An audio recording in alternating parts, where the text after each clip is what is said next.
Olá, o meu nome é José Maria Pimentel e este é o 45 Graus, desta vez sobre comida. Comer é algo muito importante para nós. Claro que todos precisamos de comida para sobreviver, mas a nossa relação com a alimentação vai muito mais longe. Para um número muito grande de pessoas, comer é um dos grandes prazeres da vida. E não erro, provavelmente, se disser que muitos de vocês, tal como eu, têm um conjunto de restaurantes a que gostam de ir e uma lista escrita, guardada numa aplicação ou apenas na cabeça, de outros tantos restaurantes que gostavam de experimentar e onde ainda não conseguiram ir.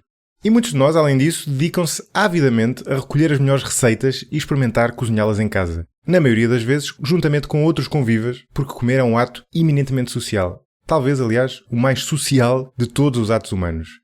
Então, se a comida é um aspecto tão central das nossas vidas, já tardava um episódio do 45 Graus dedicado à gastronomia. E que melhor pretexto do que uma obra que é descrita pelo seu autor como, e cito, um livro sobre a mania da comida, escrito por um maníaco da comida. O convidado, Ricardo Dias Fellner, pode realmente ser descrito com este epíteto, ao ponto de, para além de conhecer muito bem a gastronomia portuguesa, ter viajado por todo o mundo e ter comido já todo o tipo de comida, incluindo coisas tão estranhas como alforrecas, larvas, baratas e tarântulas. Acreditem que é verdade. O Ricardo foi jornalista no Público e foi diretor da Time Out e é um dos mais respeitados críticos gastronómicos em Portugal. Recentemente lançou o livro O Homem que Comia de Tudo, aventuras culinárias, receitas e restaurantes de Portugal e do mundo. Na nossa conversa, à boleia do livro, explorámos o mundo da gastronomia, começando pela ciência do sabor e do paladar, que nos explica porque é que gostamos da comida. E aí entram todos os sentidos e entram os chamados 5 sabores básicos, que incluem o relativamente recente e fugidio umami, de que provavelmente já ouviram falar.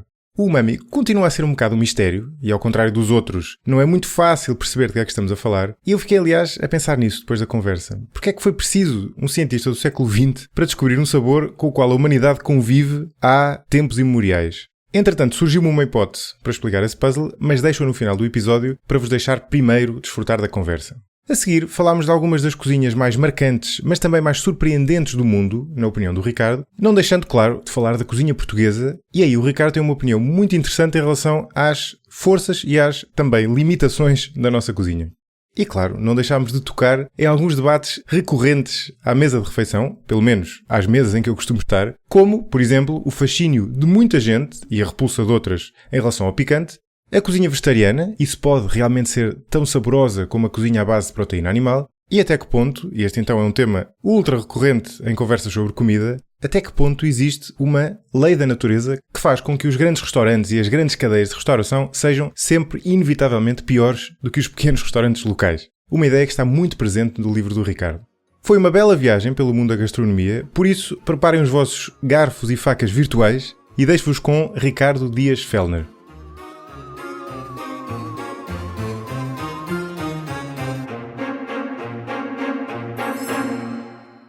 Ricardo, muito bem-vindo ao 45 Graus. Obrigado pelo convite. Eu acho que a maneira certa de entrar nesta conversa sobre comida é precisamente sobre o papel que a comida tem para nós. Que coisa bizarra é esta, que é a importância que a comida tem para nós? Eu às vezes digo a brincar, meio a sério. Aliás, costuma-se dizer, há aquela coisa que as pessoas dizem às vezes meio para chocar, meio para nos impressionar com a sua clarividência, dizer que coisas do tipo, é o sexo que manda no mundo, não é? Ou seja, tudo depende do sexo e poder. A comida, na verdade, é muito mais importante para nós do que o sexo. O sexo é só mais raro, mas a comida, se tu pensares naquilo que as pessoas fazem por comida, se tu pensares no que as pessoas gastam, no que gastam em restaurantes, nas decisões que tomam e no impacto que isso tem nas decisões que tomam, não é? Se pensarmos, por exemplo, isto foi o tema do último episódio, que as especiarias em plena Idade Média, portanto, plena Idade Média, economia pré-moderna, pré-revolução industrial, provocaram basicamente os descobrimentos. A comida tem um peso gigantesco no bem-estar das pessoas. A boa comida, quer dizer, não é? E até começaria antes. Não sei se tem mais peso do que o sexo, não sei se tem mais peso do que o sono, mas é certamente das coisas mais importantes para a vida de todas as pessoas. Não é de algumas pessoas, é de todas as pessoas. Sim, é uma questão de sobrevivência. Portanto, a comida como uma coisa de prazer, não é? É relativamente recente, pelo menos na literatura. Não é? Sem a comida nós não vivemos e, portanto, começa aí. Mas eu estava a falar, desculpem, Roberto, eu estou a falar da comida enquanto prazer. Não é? Certo, ou seja, certo, evidente certo. Que do ponto de vista fisiológico tu precisas de consumir calorias. Mas a comida enquanto fonte de prazer é uma coisa que as pessoas estão sempre à procura. Claro que isso é mais visível no mundo moderno, não é? Mas o exemplo das especiarias prova que isso foi sempre assim. Não, é verdade. E todas as pessoas, enfim, há exceções, eu conheço muito poucas pessoas para quem a comida é algo que não lhes rouba tempo. Que São os casos muito, muito raros. Eles dizem que não perco tempo a ir comer num restaurante meia hora, a ir comer num restaurante longe de Lisboa, ou não perco tempo a cozinhar uma coisa que eu sei que me vai tirar meia hora do dia. Mas são casos de facto raros, e eu tenho-me apercebido que muitas destas pessoas que dizem isto têm algum tipo de condicionamento relativamente ao que comem grave. Não estou a falar de, sei lá, pessoas com colesterol alto, estou a falar de pessoas que podem ter mais problemas a comer gorduras ou a comer coisas doces, que são duas das coisas, já agora, que nós mais gostamos mais. Exato. Mas desculpa, estás a dizer que as pessoas têm problemas no sentido de que têm problemas de saúde que estão por trás disso. Okay? Certo. E em alguns casos também pode ser pose, não é?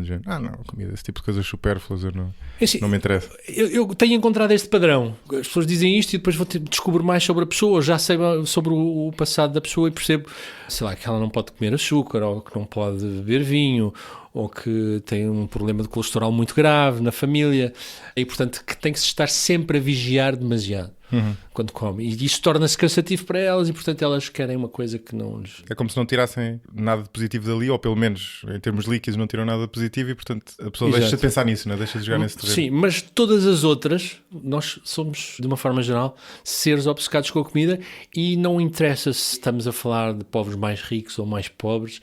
Eu já viajei por países onde se passou muita fome, e ainda se passa, como por exemplo na China, e por exemplo os chineses são absolutamente obcecados com a comida, não no sentido de ter algo para comer hoje em dia, enfim, no tempo do Mao morreram vários milhões à conta da fome, mas porque realmente aquilo é uma coisa que lhes dá muito prazer, a mesa. Sim, e outro exemplo disso, que eu não me lembrei há bocado, que é se calhar até o exemplo mais paradigmático disso dos dias de hoje, são aqueles programas de cozinha, programas de culinária que existem na televisão, seja aqueles de fazer receitas à antiga, seja aqueles mais recentes de que são concursos na prática. São muito bizarros num certo sentido, porque o principal estímulo sensorial que aquilo dá, tu não tens acesso. Exatamente. É de verdade, não é como um programa de música que tu estás a ver, né? Estás a ver e ouvir, não é? Ali o principal estímulo, quer dizer, tens acesso se fores replicar aquela receita, mas eu aposto que 99,9% das pessoas não o faz, né? Não, embora, enfim, haja programas e programas, se calhar os programas de, sei lá, 24 Kitchen da Tia Cátia, há esse interesse para saber, porque são coisas mais básicas, mas o MasterChef acredito que não tem a ver com replicar receitas. E há um outro mundo que escapa à televisão, que é o mundo dos canais de comida no YouTube. Há canais, pois, claro que há canais de comida no YouTube, há tudo. Mas com muitos... Por exemplo, eu neste momento estou viciado a ver canais do YouTube de imagens, sem som, sem narrativa, só a filmarem uma cozinha de uma taberna que se chama Izakaya japonesa. E a vê-los a trabalhar, aquilo para mim é uma coisa super relaxante, para além de ser muito interessante, a maneira como eles, sei lá, como eles trabalham o peixe, etc. Os vídeos com mais visualizações do YouTube de comida, e isso é interessante, podemos falar sobre isso mais à frente, eu tenho reparado que é de fritos. Pessoas a fritarem comida sem som. Imagina uma tasca coreana que é muito conhecida pelos fritos. E tu estás ali meia hora a ver um vídeo só dele a fritar coisas. E aquilo tem milhões e milhões de visualizações. E isto tem a ver com outras coisas, nomeadamente com a nossa apetência por comida, proteína, que foi caramelizada, é um termo técnico errado do ponto de vista da escola de hotelaria, digamos assim. Mas comida que foi frita ou que foi tostada, tem a ver com as reações de Maillard, que são reações que acontecem quando a comida é assada, grelhada, frita, e que soltam aromas que nos apelam bastante. Sim, tu falas muito disso no livro. É impressionante, é impressionante. É aquele efeito quando passas, enfim, se não fores vegetariano, quando passas ao pé de uma hamburgueria, aquele cheiro da carne. Sim, é o tostado antes de queimado, não é? Pois, e eu por acaso às vezes até gosto mesmo de um bocado queimado, não é uma coisa que não faz bem à saúde. Sim, pois é. Temos que decidir às vezes entre o prazer e a saúde. Exatamente. Eu, aliás, tenho essa dúvida porque a minha mulher tem muita preocupação de não comer queimado, e às vezes nos restaurantes é complicado, porque às vezes vem queimado, e ao mesmo tempo, se estiveres muito preocupado em não vir queimado, acabas por comer uma coisa que não sabe nada, não é? Que não sabe tão bem. E acontece quase em tudo, desde a carne ao pão, às pizzas. Sim. Uma das minhas pizzarias favoritas de Lisboa hoje em dia se chama-se Lupita. E a pizza vem mesmo queimada. Quando eu estou a dizer queimada é mesmo preto, Pois. algumas partes pretas. É Mesmo. o tipo que são essas que ela manda para trás, não é? Pois Portanto, é, certamente. Não dá para ir ao Sim, lupito. sim. Faz mal. Certo. Mas Está agora mais explica a reação de Maillard, porque é uma questão que tu falas muito no livro e eu sei que é um tema muito discutido, enfim, nesta área, e até a propósito do pão, não é? O que é que está em causa ali? Porque é que isso é... Através do calor, a partir de uma determinada temperatura, há uma transformação dos aminoácidos que simplesmente transformam a comida em aromas mais complexos e mais interessantes.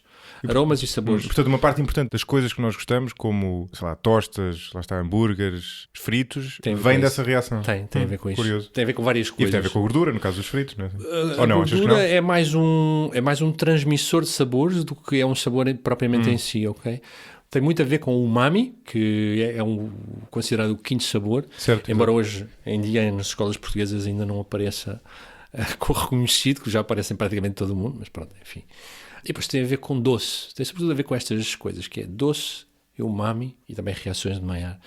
É muito isso que faz as pessoas gostarem das coisas. Então, mas espera aí, boa. Então, era uma das coisas que eu queria falar contigo, a questão eu ia dizer, a questão e é uma área onde os termos podem tornar um bocado fugidios, não é? Mas chamemos-lhe do paladar, vá. Ou seja, daquilo que nos sabe bem, do sabor. Porque mesmo sabor e paladar não são necessariamente a mesma coisa. Portanto, tu dizias que as coisas de que nós tendemos a gostar mais são as que têm doce. Começa desde logo por causa do leite materno, não é? É uma questão biológica. Nós nascemos com essa aptidão por uma questão de sobrevivência. Portanto, os gostos básicos são doce salgado. Doce, salgado, ácido. Há também o umami, não é? E não gostamos de amargos. Sim. Repelimos os amargos também por uma questão de sobrevivência na natureza. Não é? Às vezes nós embirramos muito com os miúdos que não gostam da sopa de grelos ou uma coisa... É absolutamente natural. Porque a maior parte das coisas que nos fazem mal e que nos matam na natureza são amargas. Sim. E portanto há esta questão. O umami... O que é o umami? É isso. O umami, às vezes quando falamos em umami as pessoas pensam que é algo abstrato. Não, é uma coisa completamente mensurável. É ácido glutâmico, sobretudo isso, ácido glutâmico, e depois tem uma componente também de inosinados, mas está perfeitamente contabilizado que ingredientes têm mais umami e menos, sei lá. Tomate maduro tem imenso umami, cogumelos tem imenso umami, carnes processadas, por isso é que gostamos tanto de bacon, de chouriços, etc., têm imenso umami. Mas que é o quê? Consegues descrevê-lo em palavras? Não deve ser fácil. Não é? Isso é mais difícil, é uma sensação de sentires o palato cheio. Há uma coisa bizarra a propósito disso, que é estranho ver um sabor tão importante para o qual nós não tivéssemos já uma palavra comum, não é? Porque nós temos para os outros 4. Não é? Mas temos, é umami. Está bem, mas é uma palavra que nós não usamos, estás a perceber? Mas vamos começar a usar e já Sim, mas como é que historicamente... Isso é um paradoxo, não é? Como é que historicamente recente. Não existe... É relativamente recente. Havia menos na comida que nós consumíamos antigamente, é isso? Será? Não, sempre existiu. Então como é que não havia uma palavra? Foi reconhecido por um investigador japonês já no século XX, finais do século XX. Desculpa estar a insistir neste ponto, mas é uma dúvida que tenho. Como é que a cultura não reconheceu esse sabor se ele existia? É estranho, porque os outros 4 não precisaste ter ciência para reconhecer como é que é o amargo, o ácido, o doce e o salgado, não é? Eventualmente porque foi estudado mais tarde, porque não é tão direto, tão imediato, não é? Mas, por exemplo, de certeza que já ouviste muito falar sobre MSGs, aquele pozinho que os chineses põem na comida. Sim. Isso é umami. Isso é glutamato monossódico, que na verdade é umami sintetizado. Sim. Com muito má fama, em grande parte injustificado. Com muito má fama. Se chamarmos a Ajinomoto, que é a palavra dos japoneses, já tem melhor fama. Exato, claro. A história da má fama do MSG é uma história engraçada, por acaso, que é em grande medida injustificada. Mas criou-se E as pessoas vão aos chineses e dizem, estou mal disposto porque de certeza puseram muito pozinho na comida e enfim, às vezes é só porque beberam 3 garrafas de vinho. Nunca ninguém culpa o vinho, não é? Sim. Atenção que eu sou um grande fã da cozinha chinesa e portanto tenho sempre a tendência para defender a cozinha chinesa. Também queria falar contigo sobre isso, já lá vamos. Portanto, agora estamos a falar só dos 5 sabores, não é? Mas a nossa apreciação da comida é mais do que isso, não é? Vocês também têm a ver, isso é que é interessante, que tem a ver, enfim, sem estar aqui provavelmente a mergulhar na ciência por trás disso, mas é interessante até com base na tua experiência. É evidente que a nossa experiência com a comida vai muito para lá disso. Tem a ver com a textura, não é? Tem a ver com a temperatura, tem a ver com equilíbrio, harmonia e depois tem a ver com o olfato, não é? Ou seja, grande parte da nossa percepção de sabor depende do olfato, não é? Completamente. A forma mais simples de tu perceberes isso é quando estás constipado e a comida não te sabe a nada. Ou basta tapares o nariz e comer, não é? Ou basta tapares o nariz e comer. É uma experiência engraçada que eu só fiz muito tarde, curiosamente. É muito impressionante. E o outro sentido que afeta muito a nossa sensação da comida são os olhos. Exato. Não é? Eu ia dizer. Qualquer pessoa que já tenha feito, por exemplo, uma prova cega de vinhos, mas cega completamente Cega a sério, cega sim. a sério. Por exemplo, sem Sim. vês a cor do vinho que estás a beber. Sim. Nós achamos que distinguir vinho branco e vinho tinto e vinho rosé é uma coisa extremamente evidente. E não é assim tão evidente em alguns casos, atenção. Quando tu tapas os olhos é que percebes isso. Mas há muitas outras experiências de comida com os olhos tapados que são impressionantes. É incrível, é? E basta fazer esse exercício em casa, até de. Se estiveres com mais alguém pedir para te dar qualquer coisa na boca de olhos fechados, e aquilo é muito mais difícil do que pareceria à partida. Reconhecer Muito mais. até coisas básicas, não é? Muitas coisas básicas. Enfim, por exemplo, nas carnes, se fores para algumas carnes mais exóticas, parece tudo frango. Não é? Nós achamos que é sempre tudo frango porque tem um sabor mais neutro. Exato. Há muitos estudos sobre isso na área da gastrofísica, com resultados impressionantes. E daí que o marketing da indústria alimentar seja uma coisa tão poderosa e com efeitos tão marcantes. E depois há até coisas engraçadas. Presumo que tenhas esta experiência também. Só comer por exemplo, uma pizza. Estás a falar de pizza há bocado. Comer uma pizza à mão ou de faca e garfo tem um sabor diferente. Para mim, pelo menos, tem um sabor diferente. Pois, eu por acaso acho que já não como pizza de faca e garfo há demasiado tempo para me lembrar dessa diferença. Assim, não, normalmente eu Sou um snob. Não, eu Não, dependendo da ocasião, não? O meu sogro descasca um camarão daqueles camarões pequeninos de espinho de faca e garfo, não consegue comer de outra maneira. Eu sou um bocadinho o contrário, é tudo à mão. Mas has de experimentar então comer de faca e garfo. Eu acho que vais notar alguma diferença. Ok. Parece estranho isto, mas Sim. E tu has de experimentar comer caril com as mãos, se é que não fizeste ainda. já fiz com. Não era bem caril. Num restaurante etíope. Provavelmente era um caril também. É uma espécie de. Com aquela. Não é pão pita, não é? Mas é assim uma coisa do género. Ah, mas não foi com arroz. Não, eles têm. Foi num prato grande que tem na base. É um flatbread, um pão É um achatado. flatbread, sim, muito meio esponjoso. E a ideia é que tu vais tirando bocados de pão e comendo. Sim. Uma experiência engraçada também. Mas aqui em Lisboa, se tu fores, por exemplo, ali à Rua do Bem Formoso, ao pé de Martim Muniz, onde há vários restaurantes do Indoor É a rua com mais nacionalidades da Europa, não é? Não tanto, porque Não era essa. a grande maioria das pessoas que estão ali são do Bangladesh. As pessoas pensam que há ali muitos indianos, nem tanto assim. Há, de facto, muitos povos do Indostão, mas a grande maioria é do Bangladesh, são bengalis. Mas aí há alguns restaurantes do Bangladesh, há um do Paquistão que eu gosto bastante também, onde as pessoas comem o caril com o arroz à mão. E quando com o arroz à mão, aquilo tem uma parece. certa técnica, e já me ensinaram, e eu já comi. E de facto é uma experiência diferente de comer de faca e garfo. Como a comida chinesa, não consigo, quer dizer, consigo, não é? Comer de faca e garfo. É a mesma coisa. Comeres com pauzinhos e com faca e garfo o Certo. mesmo prato, a mim sabe diferente. E tem a ver com as quantidades, não é? Aquela comida está feita, está pensada, está cozinhada para tu comeres naquela porção que os pauzinhos te conseguem fazer levar à boca, ok? E, Não está feita para um garfo, não é? Não, com o garfo tu eventualmente já trazes demasiada coisa à boca e como aquilo está tudo feito para ter muita intensidade, para cada bocadinho saber bastante, é diferente. Sim. Só para fechar o tema dos fritos, há bocado que não fechamos. Isso é muito engraçado, isso é os vídeos mais vistos no YouTube. Portanto, a tua tese é, lembra-me lá, As pessoas gostam de fritos. É que as pessoas... O olhar, não é? As pessoas ficam muito tempo a olhar para aquilo porque se imaginam a comer aquilo, ok? Não é pelo resultado estético do filme ou do vídeo, não é? É porque as pessoas estão ali e estão literalmente a salivar e a pensar: adorava comer aquele bocado de peixe frito ou aquele... E os fritos têm a ver também com a textura, não é? Com o crocante, não é? Tem também a ver Não é? com o crocante, diria que sim, mas tem sobretudo a ver com essa questão das reações de Maillard. Engraçado. E tu estavas a falar agora da cozinha chinesa, que é um bom ponto para outra coisa que eu te queria perguntar sobre, enfim, cozinhas do mundo, chamemos-lhe assim, não é? Quais são para ti, isso é uma pergunta difícil, eu sei, não é? Mas quais são para ti os países com melhor comida? É a China, já percebi? Eu sei que isto, digamos, a resposta politicamente correta é de que não há a melhor cozinha do mundo, não é? Claro que há. Não é? Claro que há variação de qualidade entre países, não achas? Acho que não, estou mesmo, sinceramente, estou mesmo então convencido. Estou mesmo sinceramente convencido que não há. Não acredito nisso. Por exemplo, nem um inglês teria dificuldade em admitir que a cozinha deles não é nada de Não jeito, é verdade, não é verdade. Olha, eu fiz essa questão ao crítico de restaurantes do Guardian, que é o Jay Rayner, que é uma pessoa de quem eu gosto muito e que conheci há uns anos quando eu estava em uma conferência, e fomos jantar e eu, ao meio do jantar, fiz-lhe essa provocação da cozinha inglesa.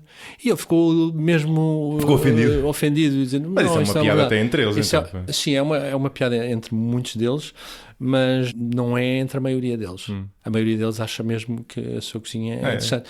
E eu às vezes digo às pessoas, quando começam a falar sobre a cozinha portuguesa ser a melhor do mundo e esse tipo de hipérboles que se fazem. Sim, eu tenho esse lado que é um bocado... Eu digo sempre, a cozinha portuguesa é a minha cozinha preferida, porque eu cresci nela e as minhas memórias estão ligadas a ela, mas a cozinha portuguesa não é melhor que a cozinha croata, não é melhor que a cozinha da Geórgia, não é melhor do que a cozinha da Polónia. O que nós podemos dizer é, há cozinhas mais populares no mundo do que outras?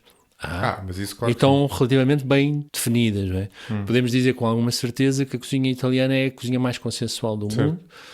E depois podemos dizer que a indiana também é muito popular, que a grega também é muito popular, que a chinesa também é muito popular. Então, mas deixa-me perguntar de outra forma. Por exemplo, quais são as cozinhas mais subvalorizadas? Ou São as seja, menos conhecidas. quais são as boas insuficientemente conhecidas? Que tu achas que tu gostes muito, mas que não sejam suficientemente conhecidas. A cozinha da Geórgia, eu estava a falar do exemplo da Geórgia, que venho descobrindo. É uma cozinha fantástica, porque ela reúne uma série de, na minha perspectiva, não é? Lá está, depois é uma questão de gosto.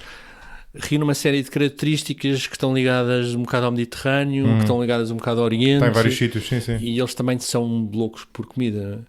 Mas para todo o lado onde eu vou, sítios onde eu não estava à espera de comer bem, eu fico encantado. Eu há muitos anos fiquei numa casa em Londres de uma família da Guatemala. Incrível o que aquela família cozinhava. Incrível. E vai dizer, mas a cozinha francesa é melhor que aquela? A cozinha portuguesa é melhor que aquela? Tenho dúvidas. A gente conhece mais algumas dessas cozinhas por razões que podemos agora discutir. Pode ser o facto de elas estarem muito difundidas pelo mundo, do ponto de vista de ter restaurantes, comunidades espalhadas pelo mundo inteiro. A italiana é um caso desses. Tem muito a ver, muitas vezes, com o marketing que se faz à volta disso. Também tem a ver com as políticas públicas que se fazem à volta disso. Um exemplo que tu tens é, por exemplo, o que aconteceu com a cozinha dos países nórdicos, que era basicamente motivo de gozo há 30 anos atrás e que hoje em dia é a cozinha que mais influencia os chefes em todo o mundo. E isso aconteceu porque os países nórdicos fizeram, digamos assim, a dada altura, talvez há uns 20 anos, ou talvez um bocadinho mais, decidiram criar políticas de promoção da sua própria cozinha e de, não só de promoção, não é? De melhoramento, é uma palavra um bocado feia para usar neste contexto, mas investiram muito nisso. O Peru é outro exemplo clássico de uma cozinha que se tornou vista quase como um dos expoentes máximos da alta cozinha mesmo, da alta cozinha, e foi feito à custa de dinheiro público e de políticas, foi de cima para baixo. Não é? Vários jornalistas de comida de Portugal já foram ao Peru convidados pelo governo do Peru. Sim, é um bocado como se faz com o turismo, não é?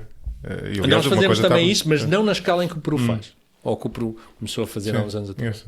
Mas a minha pergunta não era tanto sobre a alta cozinha, digamos assim, porque a alta cozinha, de facto, quer dizer, pode ser feita em todo o lado, havendo organização para isso, não é? Porque os seres humanos em todo o lado têm capacidade criativa para fazer alta cozinha. Era mais sobre as tradições, não é? Sobre a cozinha tradicional. Eu entendo a tua opinião e acho importante relativizar aquela coisa meia patrioteira que a pessoa às vezes tem a dizer comida portuguesa é a melhor do mundo, não sei o que. Daqui a uns anos as pessoas ficaram muito indignadas.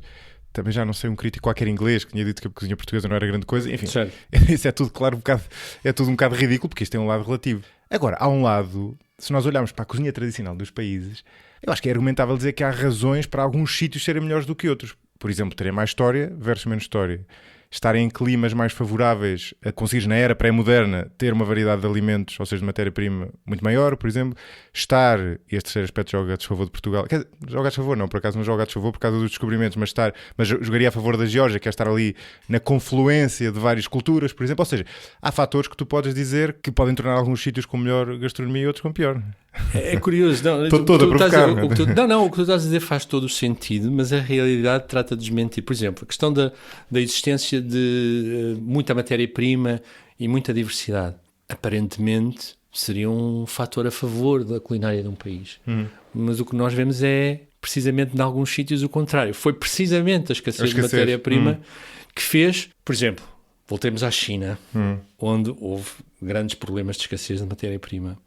Tudo o que nós conhecemos de técnicas sofisticadas da alta cozinha, como as fermentações, o cozinhar a vapor, outras técnicas que hoje em dia, nos países que estão a liderar o fine dining, se fala muito. Sim, veio tudo aí. A China já faz há muitas décadas. Porquê? Porque foi obrigada a trabalhar produtos sem sabor e transformá-los.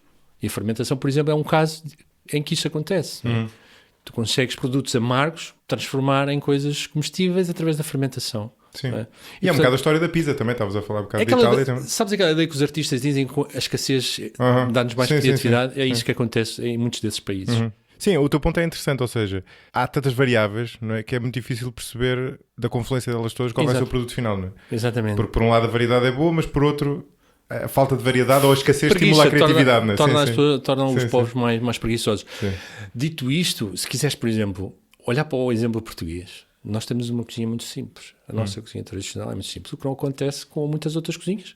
Voltando à cozinha chinesa, é um Sim, exemplo. A chinesa é muito complexa, não é? Muito variada. Pode ser muito complexa, muitas também vezes. é um país gigante, não é? Muitas vezes muitos ingredientes, muitas vezes muitos produtos pré-trabalhados antes de entrar no prato, com muita antecedência, etc. E a cozinha portuguesa não. A cozinha portuguesa, o valor acrescentado dela não é a feijoada. Porque a feijoada há em todo o mundo, a gente é que pensa que só há cá, ou cozido há em todo o mundo e a gente pensa que cozido é português. É o peixe fresco, só com sal e azeite e batata e um legume.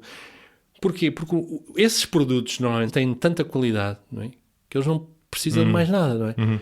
Mas, se tu fores a uma tasca, e esta é uma das razões pelas quais os turistas não gostam assim tanto da restauração tradicional portuguesa como nós pensamos que eles gostam. Aliás, tu vais a Lisboa e os restaurantes tradicionais portugueses, vais ao Estado dos Presuntos, é dos restaurantes com menos estrangeiros que tu vês ali naquela zona. Engraçado isso. Mas o que acontece é que quando alguma coisa destas coisas falha, ou seja, se o peixe não é um robalo de mar, mas um robalo manhoso que a tasca serve ali ao almoço, se o azeite, em vez de ser extra virgem, é um virgem que tem mais óleo do que azeitona, óleo vegetal do que azeitona, que acontece muito, se os legumes não são... Tudo isso se desmorona porque não há ali um molho que agarra o prato, não há... Percebes? Se tu fores a pensar, por exemplo, que molhos é que nós temos em geral? Temos muito poucos. Não é? Molhos nossos que nós fazemos. Mas molho para a salada. Nós nem sequer fazemos o vinagrete, não é? Nós é azeite e vinagre. É azeite e vinagre direto, com sal, que não é uma coisa assim tão comum no resto do mundo. Mas porquê? Porque nós estamos a partir do princípio que vai ser tudo bom. É um bocado aquilo que estavas a falar há bocado, não é? A matéria-prima é tão boa. É um bocado isso. Enfim, tens alguns casos de invenções, como as tripas à moda do Porto e tal, mas genericamente foste inventivo a usar diferentes partes do animal, por exemplo. Mas quando usavas um determinado produto, por exemplo, o peixe fresco era tão bom, porque é uma coisa que não existe noutros países do mundo, não é? Há, por exemplo, americanos que dizem que não gostam de peixe fresco até comer peixe em Portugal, por exemplo, porque o peixe que lhe chega lá não tem nada a ver com... E um peixe, lá está, um peixe só grelhado ou só feito de uma maneira simples, se não for fresco... Se não for fresco, se não for gordo, se não for comido... Exatamente, se não for gordo, exatamente. No tempo certo, não é? Os peixes também têm um tempo certo. Sim, exatamente. Sim, não é só ser fresco, exatamente, bom ponto. Mais frutas. E nós somos muito ignorantes sobre isso, porque entretanto começámos a receber peixe de todo lado. As pessoas não têm esta noção, mas estou sempre a repetir isto porque é um exemplo que quando eu soube disto fiquei assim um bocado chocado, não é? Não se come uma garopa de águas portuguesas em Lisboa. É muito difícil tu encontrares uma garopa das águas portuguesas. E tu vais ao mercado de Benfica ou vais ao mercado de Alvalade e ele está cheio de garopas frescas. As garopas são frescas e são boas. Atenção, não parem de comer garopa, que é um peixe belíssimo. Mas a probabilidade dela vir da Mauritânia e não da Costa da Caparica é incrivelmente superior ao que a maioria das pessoas pensa. Curioso. E eu estou a dizer da garopa, mas a grande maioria dos peixes que estão na praça provavelmente não vem de costa portuguesa. Ou se calhar estou sempre um bocadinho excessivo, mas uma grande parte. Mas percebo. Sim. Porque a maior parte das pessoas nem olha isso, não é? E convence que é um prato... Se é um peixe comum da gastronomia, a pessoa acha por defeito que ele vai ser capturado aqui ao pé e não é necessariamente o caso, não é? Mas quem diz o peixe grelhado diz o peixe cozido. Falas com pessoas lá fora. Estava a falar com uma amiga há uns tempos de um país nórdico e ela estava a dizer, vocês comem peixe cozido. E pá, isso é impensa. Mas quem é que gosta de peixe cozido? Acho que ela tem razão. Não, eu acho que não. Agora, se me disseres que o peixe cozido para ser bom tem que ser um grande peixe, eventualmente um corte do lado da barriga ou da cabeça, e tem que ter um grande azeite, isso sim. E não pode estar sobre cozido, que é uma coisa, é um erro muito comum. Ou seja, é difícil comer um bom peixe cozido, mas quando é excelente é insuperável para mim. Deixa-me fazer outra pergunta relacionada com esta, ver se consigo sacar-te uma resposta definitiva. Que a minha pergunta foi enviada por um ouvinte, o Bernardo Gonçalves, e acho que encaixa aqui muito bem. Ele perguntava qual é a cozinha, ou seja, de que país mais completa em termos de sensações, ou mais abrangente em termos de sensações. Talvez seja a chinesa, não? A chinesa tem essa coisa, que é uma coisa que eu adoro quando vou a um restaurante chinês daqueles bons, que é uma coisa que muita gente não gosta, que é aquelas cartas gigantescas. E eu olho para aquilo como... Eu também não gosto muito porque me cria aquela angústia da escolha, né? Sim, pois ficamos muito tempo ali a olhar e muitas vezes os verdadeiros restaurantes chineses, os doces estão misturados com o salgado. Sim, exatamente. E portanto ainda ajuda a confundir mais as coisas. Mas sim, tu num bom restaurante chinês tens tudo. Tens todas as técnicas, tens fritos, tens ácido, tens ácido e doce ao mesmo tempo. É muito... Sim, tens uma variedade de sabor muito grande. Eu diria que sim, tens razão. Provavelmente a China é o país com mais abrangência de sensações. Embora a China, atenção, a China é muito grande. Eles próprios dividem a China em 8 regiões gastronómicas, digamos assim. Só Sichuan, por exemplo... que é muito conhecido por causa do picante, é só uma delas, não é? É incrível. Eu viajei há uns anos para Chengdu, que é a capital da região de Sichuan. Só para comer picante? Só para ir, basicamente, sim. E foi mesmo isso que eu fiz. E é incrível. Sim. Mesmo o picante é engraçado. Lá está. A China tem uma grande vantagem porque desde sempre concentrou uma parte razoável da população mundial, portanto é normal que seja uma cozinha muito variada, não é?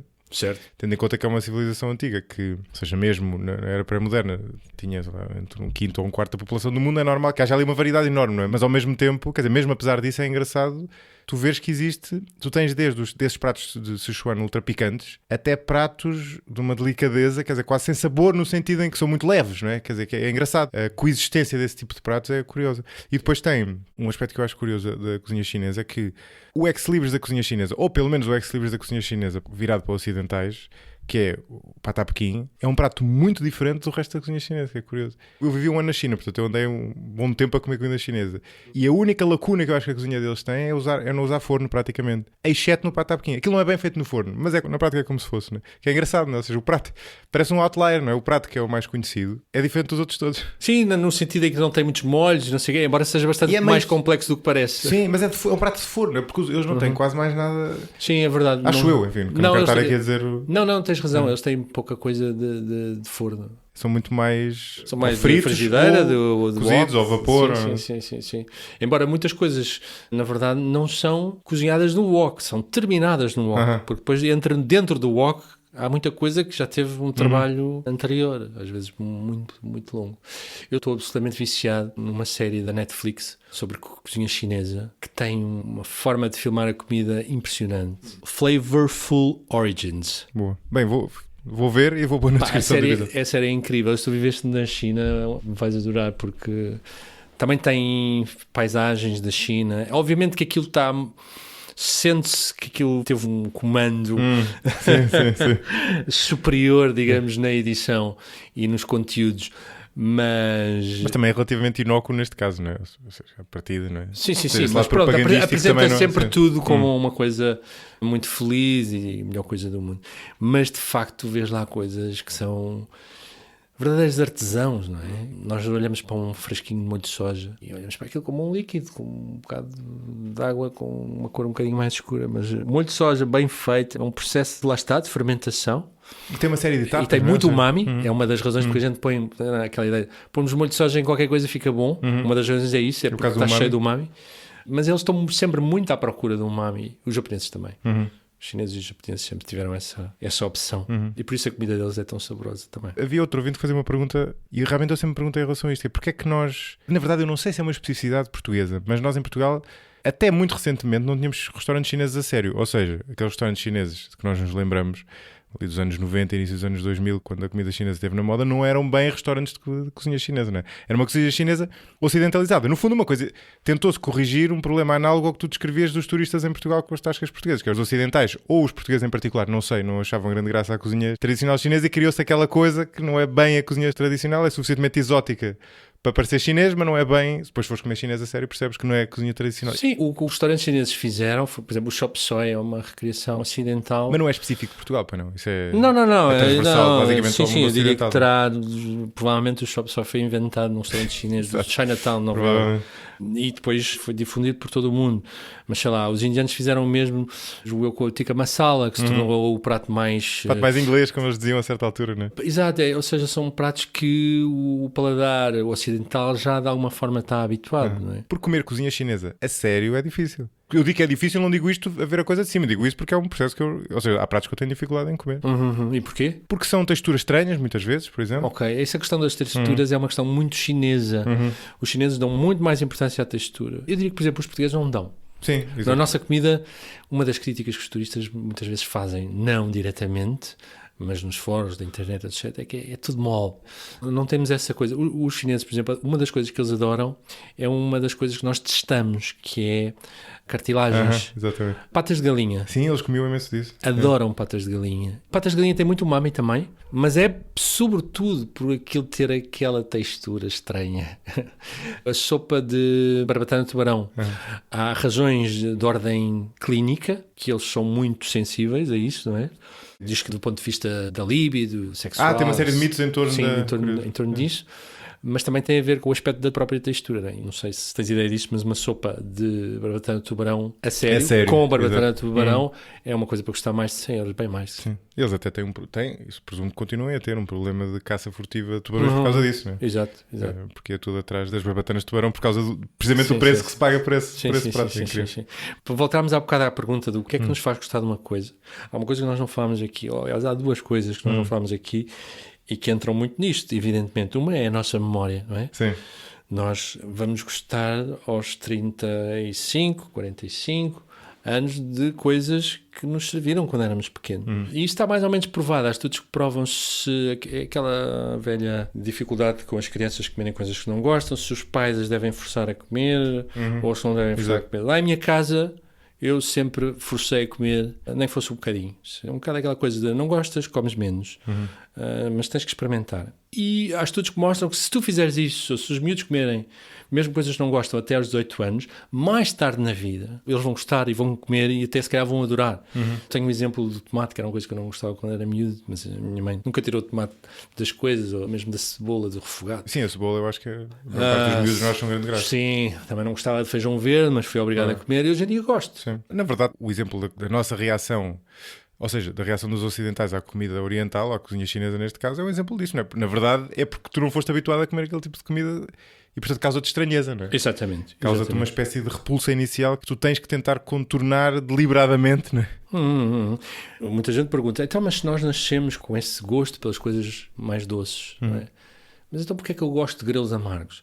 Tu gostas de grelos amargos porque tu comeste muitos grelos amargos. Mas diria que tu não és a norma, não é? Mas o facto de teres feito isso muitas vezes tornou isso uma comida apelativa para ti, não é? Ou seja, o hábito. Contribua para a continuidade e crescimento deste projeto no site 45grauspodcast.com. Selecione a opção Apoiar para ver como contribuir, diretamente ou através do Patreon, bem como os benefícios associados a cada modalidade. Enfim, está mesmo muito bem estudado, que é o picante.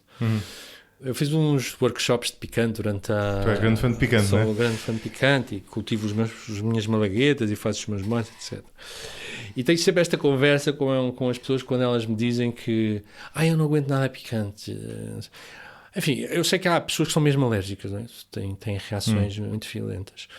Mas a grande maioria das pessoas, quando eu fazia esses workshops, eu dizia, vamos começar hoje e vamos ter aqui um programa de treinos, digamos assim, e eu garanto-te que tu ao final de 3 semanas estás a comer picante, mas picante a sério, e estás a adorar, porque é mesmo um treino. E se tu faltas aos treinos, e acontece comigo também, regrides. Se eu fico 3 semanas sem tocar em picantes, e se eu for, por exemplo, ali ao Tentações de Goa, na Moraria, que é um restaurante que eu gosto muito, comer lá o chouriço de Goesa vai ser duro. Sim. E qual é a vantagem do picante? Há muita literatura sobre isso, mas há coisas mais científicas e menos científicas. Há uma coisa que parece evidente, é que a capsaicina, que é a substância que está na malagueta, aumenta-te o metabolismo, não é? Quando tu comes e tu sentes isso, começas a suar. Sim. Essa sensação física, para mim, é muito prazerosa. É como se... quando tu te picas muito, não é? É como se tivesse uma descarga de adrenalina. Aquela coisa de, eu não gosto de picante exagerado. E eu assim, não, eu gosto de picante exagerado. Porque é esse picante exagerado que me dá essa vibração. Sim, é quase como fazer um desporto radical. em certo sentido, não é? É um bocadinho, sim. Porque na primeira derivada da coisa, digamos assim, ou seja, no aspecto superficial até parece uma coisa má, não é? Porque eu tenho uma relação, enfim, nem boa nem má com o picante, não é? Ou seja, não tenho nada contra o picante, mas estou sempre a contrariar os meus amigos, como estou a fazer agora contigo, fãs de picante, porque há um lado um bocado absurdo da coisa, não é? Porque parece que é só para te fazer sentir mal, desagradável, não é? Porque, e de facto, o efeito imediato não é um efeito agradável, quer dizer, estás à mesa e de repente começas a suar e começas a ficar, quer dizer, não é uma coisa que a pessoa gosta. E portanto tem um lado um bocado, é caricato nesse sentido, não é? Estou só a falar do lado picante, há o lado do acrescentar sabor, que de facto os condimentos têm, não é? Mas aqui estou a isolar essa questão, não é? Estou só a focar-me na parte do picante pelo picante, digamos assim. Mas é que são duas coisas diferentes, ou seja, a capsaicina não tem sabor, o picante não tem sabor. É isso, pois é isso mesmo, exatamente. E, aliás, os portugueses não dão grande importância ao sabor da malagueta, porque a nossa malagueta, que é aquela malagueta pequenina, não tem grande sabor. Se tu fores provar variedades de malagueta, por exemplo, da América do Sul ou da América Latina, que são coisas fabulosas do ponto de vista aromático, sabem, cheiram tal perce. Nós estamos interessados naquela dosezinha, na dose mesmo do picante, não estamos interessados no sabor. É mesmo só para isso, mas eu percebo o que é que tu estás a dizer. Mas eu gosto de nós quando corremos também suamos e gostamos de correr. Não, eu gosto da tua honestidade sobre o tema, porque a maior parte das pessoas refugia-se no sabor. Diz, não, é porque dá mais sabor. E não é, claramente, não é? Quer dizer, ou é só até certo ponto, não é? Isso é como as bebidas alcoólicas sem álcool. Não seria a mesma coisa. Sim, exato. Não, enquanto por exemplo, as cervejas sem álcool tinham um sabor muito diferente, a pessoa também se podia refugiar no sabor. Agora, eu recentemente fiz com a minha mulher o desafio de fazer um mês sem beber álcool, portanto fartámos de beber cerveja sem álcool e explorar o mercado. E há cervejas já muito boas, ou seja, já não dá para te refugiar na questão do sabor. É mesmo do álcool. Sim, é verdade, é mesmo do álcool. Há umas que já são muito, muito parecidas. Atenção que o álcool tem um efeito muito interessante, que está também estudado, que torna o paladar mais redondo. Repetidamente, os vinhos que ganham concursos em prova cega são vinhos com muito álcool. Redondo é sensação de harmonia. Não é? Okay. Engraçado. Parece isso. um contrassenso, não é? Porque nós olhamos para o álcool como uma coisa agressiva, mas não. Enfim, se tu bebes whisky, sim. Não é? É redondo no sentido com menos arestas, não é? Para usar essa analogia. Ou seja, de facto, se calhar o álcool, isso deve ter uma explicação química, não é? Se calhar como que une os vários aromas e os vários... Engraçado, por acaso fiz um episódio recentemente sobre vinhos e não sabia dessa questão dos vinhos com mais álcool terem... O que explica, não há de ser a única coisa, mas há de contribuir para explicar a tendência de aumento do volume de álcool nos vinhos ao longo das últimas décadas. Não é? E agora mudou, com a moda dos vinhos naturais. Sim, mas ainda é uma coisa de nicho, não é? Acho eu. É um nicho já relevante e é sobretudo um nicho relevante entre pessoas influentes no meio da gastronomia. Sim, faz sentido. Ou pelo menos dentro da gastronomia mais de vanguarda. Sim, exato. Olha, e no sentido contrário, há países que acho que estão sobrevalorizados, cuja cozinha está sobrevalorizada? Sim, mas aí lá está. Aí sim. Estou a ver se te apanho. Não, aí sim, porquê? Por causa do marketing, não é? Sei lá, eu, por exemplo, falando em fine dining e em gastronomia de vanguarda, no fundo, o que é que os críticos andam a falar um pouco por todo o mundo? E a relevância que é dada à Dinamarca, por exemplo, em termos gastronómicos, nos últimos 20 anos, que tem a ver muito com a existência de um único restaurante em Copenhaga chamado Noma, é absolutamente excessiva, a meu ver. É verdade que eles foram revolucionários em muita coisa, mas... Era como o El Bulli. Sim. Foram os dois restaurantes mais influentes da alta gastronomia dos últimos 30 anos. Mas tu não achas, por exemplo, para ser eu a dizer, para não teres que ser tu a comprometer-te, não achas que a cozinha italiana está um bocado sobrevalorizada? Eu gosto imenso de cozinha italiana, não é? Mas, bem, primeiro é difícil não estar, de tão valorizada que está, e ao mesmo tempo, e aqui não estou a falar do fine dining, estou a falar da cozinha normal, não é? E ao mesmo tempo a cozinha italiana tem um lado, ou a relação dos italianos com a comida, que é muito conservador. É um bocado o seu forte e o seu fraco, não é? Porque ao mesmo tempo é aquilo que assegura determinados estándares, mas provavelmente é um bocado limitativo em termos criativos. É verdade, mas é uma forma de sucesso. Lá está. Todos os inquéritos mundiais de opinião sobre as melhores cozinhas do mundo, a Itália está sempre nos primeiros 3 lugares, quase sempre em primeiro. E portanto aquilo funciona, é um bocado isso, não é preciso mexer. Na Dinamarca tem algumas limitações de produto, eventualmente por causa do clima, etc. É preciso mexer muito. É preciso serem criativos. É preciso serem muito criativos. Tem um lado estético também muito forte e um lado de se associarem a causas ideológicas também muito forte. Ah, é? A cozinha dinamarquesa? Sim. Sobretudo, digamos, os restaurantes que estão no universo do tal Noma, que ganham por diversas vezes o prémio de melhor restaurante do mundo de um guia chamado World's 50 Best, que é bastante influente. Sim, causas, sei lá, desde causas das mulheres, dos animais, questão, por exemplo, dos vinhos biológicos, foram eles os primeiros, digamos, dentro dos tubarões mundiais a fazerem uma carta só com vinhos nesse estilo. E cozinha vegetariana também? Mais cozinha vegetariana, muito cozinha sazonal, muito cozinha... Sim, essa é uma tendência já... Cozinha perto... Sim, local. Eu diria que é uma tendência já dos nossos avós, né? Que agora é que... Claro, sim, é um back to the basics em certo sentido. Exato. Exatamente. Qual é a tua visão da cozinha vegetariana, a propósito? É uma visão boa desde que a cozinha vegetariana percebeu que tinha uma grande fragilidade e aprendeu a compensá-la. E a grande fragilidade é, voltamos, falta de umami. Ah, curioso. É. Os vegetais têm muito pouco umami. Então o que é que os cozinheiros modernos, vegetarianos, fazem? Vão buscar todas aquelas coisas que nós falámos que trazem umami. Tomate? Tomates, fermentados, cogumelos. Trabalham muito bem os frutos secos e depois trabalham também as gorduras como difusor de sabor. Trabalham as reações de Maillard. Tu vês, antigamente não vias, eu lembro, um prato vegetariano era assim uma amálgama de verdes. Hoje em dia vês coisas queimadas, tostadas, muitas coisas tostadas, muitos legumes tostados. Tu não vias uma couve tostada, grelhada. É engraçado estás a dizer isso, porque esse é outro exemplo de que as restrições podem jogar a favor da criatividade. Não é? Ou seja, o facto de não poderes usar carne, no início é uma limitação, não é? E de facto há muita, e continua a haver, acho eu, muita cozinha vegetariana um bocado desenxabida, que é isso que estás a dizer, é quase uma espécie de um refogado, de umas coisas salteadas, mas depois não tem grande graça. Ou às vezes era-me compensada com muita gordura, ou então tinha hidratos a mais e tal. Mas depois, a partir de certo ponto, tu com essas restrições, uma vez passada esta dificuldade inicial, podes ser criativo e fazer coisas que não havia antes, não é? E há pratos vegetarianos muito interessantes. Sendo que essa criatividade está balizada pelo umami. Parece muito criativo, mas na verdade aquilo às vezes também se está a transformar numa forma. É como é que tu trazes umami para os pratos.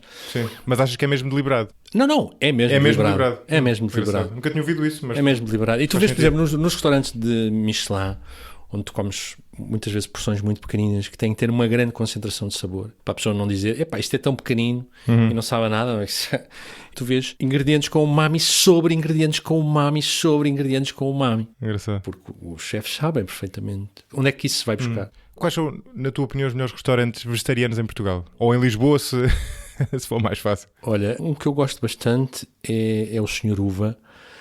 Não é português, é de uma cozinheira do Canadá. Que, lá está, todos os pratos dela têm imensos elementos, têm imensas técnicas, são todos muito trabalhados e muito no sentido de trazer isso, de trazer sabor, de trazer umami para o prato e textura também. Falavas há bocado da importância da textura. Tudo está feito para não ser um monte de alface. Sim. Não é? E na verdade, porquê é que é tão difícil fazer comida vegetariana saborosa? É a mesma questão do umami? É a mesma questão do umami. Porque a carne e a proteína tem muito... Sim, tem muito umami. É isso mesmo. Eu nunca tinha pensado nisso, não, porque, quer dizer, à partida, tu pensas, pá, claro que a carne é importante, mas os pratos têm outros ingredientes, não é? Tem. Entanto, São as duas coisas, ou seja, diferença. o umami e as reações de Maillard, que acontecem na proteína. Outra coisa que tu vês também é irem buscar muitas leguminosas. Exato. Tem proteína. Tem proteína, tem mais sabor do que folhas verdes, Sim. por regra. Sim. E frutos secos, eu adoro essa mistura. Sim, lá está a textura outra vez também, né? O crocante dos frutos secos. Quase sempre tostados também. Sim. Nós já falámos um bocado da cozinha portuguesa, mas tu deves ter uma opinião engraçada sobre pratos ou alimentos da cozinha portuguesa subvalorizados, ou seja, coisas que nós não valorizamos devidamente. Vou dar um exemplo. Um que para mim, embora nós consumamos muito, não é valorizado devidamente, é a sopa. Boa. A primeira sopa, como nós a temos, é uma coisa... Desta forma existe em poucos países. É verdade. E ao mesmo tempo, nós somos muito... Tu falas disto no livro. Nós somos muito descuidados. E há aquela coisa... Tu falas do livro e a mim irrita-me... Eu ri-me quando passei por isso, porque irrita-me imenso. Que tu vais a um restaurante por isso. Sopa é de quê? De legumes. Pá, não é de legumes. É de quê? Quer dizer, porque dentro dos legumes... Legumes há muitos, né? Há sopas muito boas e muito más, não é? Havia um restaurante onde eu ia que eles faziam a sopa... Desde manhãzinha, desde as 8h30 da manhã, e aquilo basicamente... Estava a ferver e ela quase não precisava de varinha mágica, ou seja... Eles diziam que não precisava, eu admito que pudesse precisar de um toque, mas era praticamente nada. E eu acho que era a melhor sopa que eu já comi. E teria a ver com a matéria-prima, mas também com a maneira como foi cozinhada, não é? Sim. E de facto, uma boa sopa é uma coisa ótima, não, Olha, não enche estádios, mas não move multidões, mas é uma coisa boa. A sopa é de facto uma coisa distintiva nossa, acho eu. sopa de legumes. Não é que sejamos os únicos a ter sopa de legumes, os italianos têm, os franceses têm, mas neste estilo e com essa importância à com refeição pedaços, também, não é? com esta regularidade, não é? Exato. Em minha casa come sopa todos os dias. Não há hipótese. Porque, na verdade, isso acontece por uma razão. Que há uns tempos estava a falar com uma pessoa e estava a dizer que nós não temos pratos de vegetais. Não é? É uma pobreza franciscana, a cozinha tradicional portuguesa. Esparregado, enfim, sempre nos 2 ou 3 são sempre os mesmos. É verdade, porque... E ele dizia-me bem que não, os nossos legumes estão na sopa. Os nossos pratos de legumes são as nossas sopas. São as nossas sopas, sim, e é verdade. E faz muito sentido. Tem um problema do ponto de vista, diria eu, nutricional, que é que estás a comer uma coisa muito processada, que teve a ferver durante muito tempo, portanto alguma coisa se vai perdendo aí no caminho. Mas também facilita a absorção, portanto no final da equação não sei o que é que ganha. Não sei mesmo, certo, estou a dizer, certo. não sei mesmo. Enfim, tenho ideia que se perdem algumas vitaminas, etc. Mas de facto é aí que estão os nossos verdes, não é? Que está a nossa força dos legumes. E tu falavas da importância do produto. O caldo verde. O caldo verde é uma sopa que eu adoro. É de uma simplicidade. Aquilo só precisa, de facto, de boa batata, mas a batata tem que ser mesmo boa. Se a batata não for boa, o caldo verde já não presta. Se a couve for muito velha, estiver muito ressequida e não estiver bem cortada, também já não presta. Mas aquilo é batata. Se quiseres podes pôr cebola, se quiseres podes pôr alho, mas basicamente é batata, couve e azeite e chouriço. São 3 ou 4 coisas que, se forem de qualidade, fazem-te uma sopa única, como não comes em mais nenhum do mundo. Não sei quem é que foi um jornalista, agora estou-me a lembrar, João Villa-Lobos, um inquérito nas redes sociais sobre a sopa que os portugueses preferem. Qual é a tua sopa preferida? Engraçado. E ele punha, era o caldo verde, era a canja. Bem, eu fui a canja de longe, o que para mim... A sério? O que para mim... É a que eu menos gosto, curioso. Eu também. E causou muita surpresa, para além de não ser a que eu mais gosto, causou-me bastante surpresa, porque na verdade não é uma sopa do nosso estilo de cozinha. Pois não. É um caldo de carne que tu apanhas muito mais na Ásia, por exemplo. Por exemplo, basta ver os pho vietnamita ou mesmo o ramen. São sopas translúcidas de caldo, mas infinitamente mais complexas e mais... Sim, a canja não tem graça nenhuma. Não? Eu gosto de uma canjinha, mas quer dizer, não é algo que eu faça se não estiver doente. Sim, é isso. Por alguma razão é sopa para quem está doente. Não é? Exatamente. Mas é pena o resto da sopa de legumes ir toda para o mesmo saco, não é? Porque há muita variedade no meio, não é? Bem, mas sopas de legumes são muito maltratadas pelos restaurantes, atenção. Hein? Batata a mais, às vezes as texturas vem tudo desbardalhado, sobrecozido. Normalmente batata a mais, esse é o clássico, não é? Sim, rende mais. Sim. E há ali até um problema de branding, não é? Porque tu não tens maneira quase de nomear as várias versões, não é? É como se fosse tudo a mesma coisa, não é? Como se fizesse tudo parte do mesmo conjunto tipo de legumes misturados. Exato. Os legumes quaisquer que eles sejam, não é? Sim, as coisas misturadas, não é? Sim, é verdade. E mais alimentos que tu achas que subvalorizemos? Eu não sei se subvalorizamos, sei que é algo que nos distingue em todo o mundo, é reconhecido, mas não sei se é valorizado, que é o bacalhau. O bacalhau salgado. De facto, não somos os únicos a comer no mundo, os espanhóis comem uma versão soft, digamos assim, menos curada. Em Itália também se come uma versão diferente, na Noruega também, mas não tem nada a ver com a nossa tradição do bacalhau salgado, que é uma tradição esquisita, porque nós somos um país marítimo, não temos bacalhau na nossa costa e vamos... É muito bizarra, sim. Sim. Para mim é extraordinário, e quando me perguntam qual seria o último prato que comerias, ou qual é o teu prato favorito, é bacalhau cozido. É estranho, não é? Cozido ainda por cima. É bacalhau cozido ainda por cima.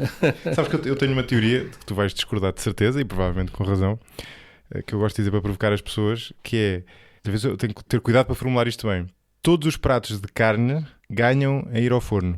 Ou por outra, não há nenhum prato de carne que não fique melhor ir no forno, seja ser todo feito no forno, seja terminado de fazer no forno.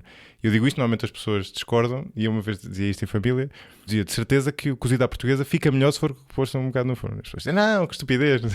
E houve um dia que se pôs no forno para aquecer, porque aquilo tinha sido comprado. Faz sentido, e ficou ótimo. Mas a teoria deve estar errada, atenção, não tenho grandes pretensões com essa teoria. Não, a teoria tem provavelmente a ver com, lá está, o forno pode trazer reações de maior, exato, pois. Desidrata, portanto concentra mais os sabores das coisas. Agora, se usares demais, também te vai secar a comida. Claro.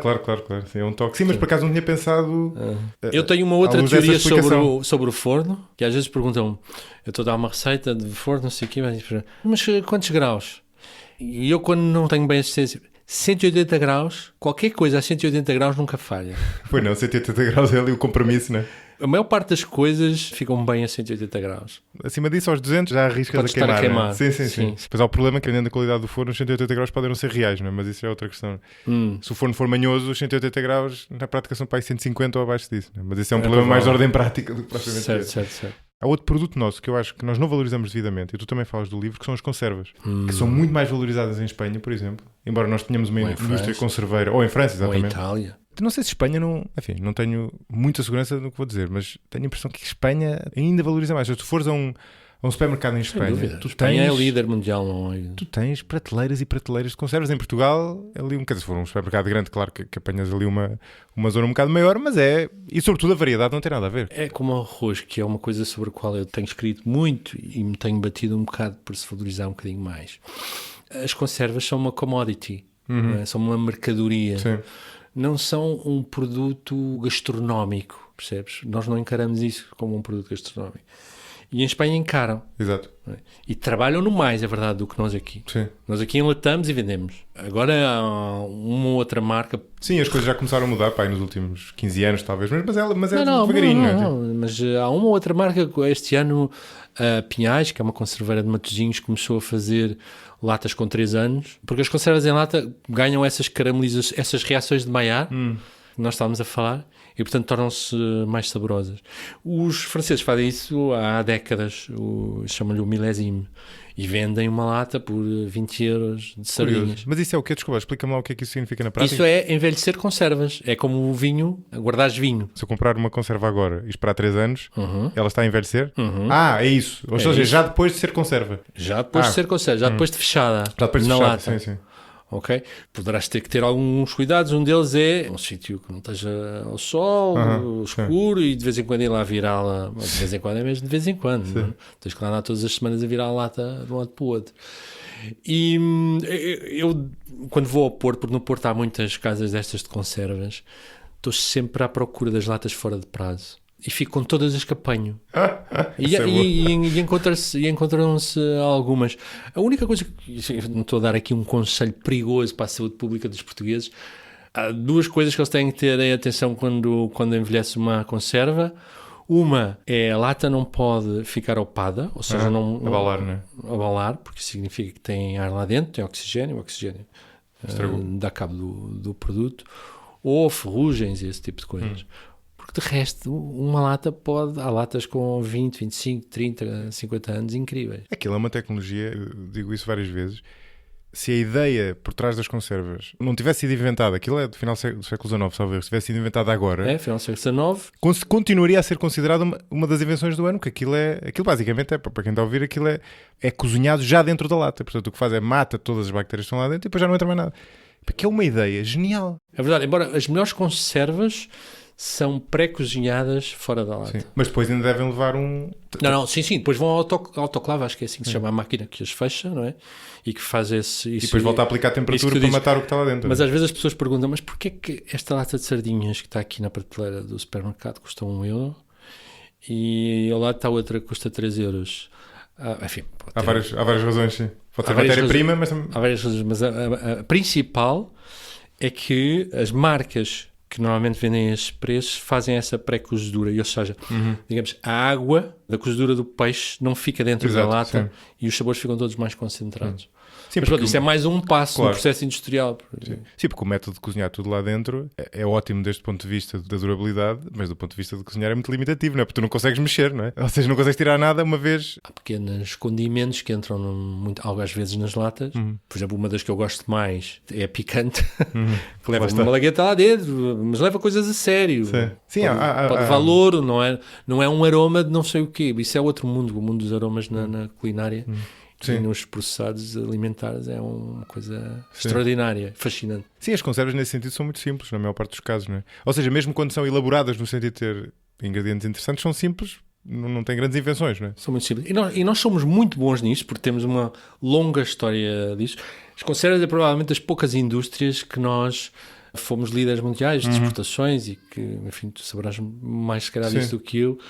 mas eu julgo que a nossa balança nos momentos em que esteve mais saudável foi na Segunda Guerra Mundial por causa das conservas. Sim. Não aconteceu muitas vezes na nossa história. Muitas vezes. Aliás, há um artigo já antigo e muito influente do Jaime Ramos, que é um historiador económico, que tentava fazer um contrafactual da economia portuguesa, tentando ver se nós teríamos tido alguma maneira de escapar à falta de desenvolvimento que tivemos no século XIX, e ele explorava precisamente a indústria conserveira. E depois acho que, salvo erro, enfim, não quero estar a mentir, mas acho que concluía que não tinha escala suficiente para... Ou seja, nós não tínhamos meio de fazer aquilo escalar ao ponto de usarmos isso para darmos o salto. Mas é interessante ele ter pegado nisso, porque é o que estás a dizer, não é? Porque de facto é uma coisa que nós sempre fomos bons e... Mas estamos em risco de desaparecimento, não diria, mas eu julgo que hoje em dia há 20 empresas conserveiras, já foram largas centenas. Onde nós claramente não temos comparação, não conseguimos comparar com os espanhóis, é no marisco de conserva.